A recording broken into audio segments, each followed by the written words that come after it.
Bienvenue sur Yerebalo. Ici, on parle santé et nutrition avec des produits africains. Cette semaine, une recette de couscous de mil avec sa sauce au moringa. Moringa riche en fer, vitamine D, A, C, calcium et j'en passe.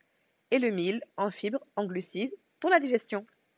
Il faut de la viande de veau, de l'eau, des épices, poivre, laurier, qui va cuire à feu doux. Il faut aussi des feuilles de chou. La recette traditionnelle est avec des feuilles de chou crues. Ici, j'en avais cuit à la vapeur. Donc, je les ai mixées et je vais rajouter ça dans ma sauce pour cuire à feu doux. Ensuite, on va rajouter de la poudre d'arachide qui est riche, il faut le savoir, en lipides. C'est pour ça d'ailleurs qu'on ne met pas d'huile à l'origine dans la préparation, qui est aussi riche en protéines, donc vraiment 2 en 1. Ici, vous avez vu que j'avais rajouté déjà mon chou. Et là, je vais rajouter de la poudre de moringa. Il faut savoir que la recette originale se fait avec des feuilles de moringa fraîches. Ici, j'avais de la poudre sous la main, donc ça marche tout aussi. Praticité. On va mélanger un peu. On rajoute ici des choux-fleurs. Si vous avez d'autres légumes, n'hésitez pas. C'est une recette revisitée. Et puis, on va laisser cuire petit à petit. Pendant ce temps-là, on va faire le couscous de mil. Donc, le couscous de mil, il faut de la farine de mil et de l'eau, 2 ingrédients.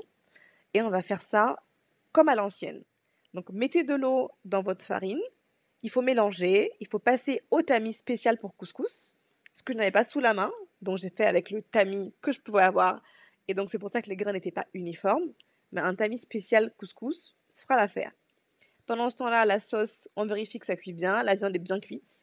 On revient au couscous. J'ai passé à la vapeur une première fois, 25 minutes. On enlève, on mélange les grains, on repasse au tamis spécial couscous pour que les grains soient uniformes. Si on n'a pas le tamis spécial, c'est pas grave, on a le couscous cuit mais les grains ne le sont pas. La sauce, on voit qu'elle est bien réduite et on est passé au redressage. Donc le couscous, j'ai fait cuire 2 fois à la vapeur, 2 fois 25 minutes. Ici, je n'ai pas mis de poudre de gombo dans le couscous. Il y en a qui peuvent le rajouter pour la couleur. Et au dressage, j'ai mis quelques radis coupés en rondelles. Voilà, recette pas si rapide, mais en tout cas qui change et qui culturellement est très riche. Abonnez-vous, commentez et à la semaine prochaine.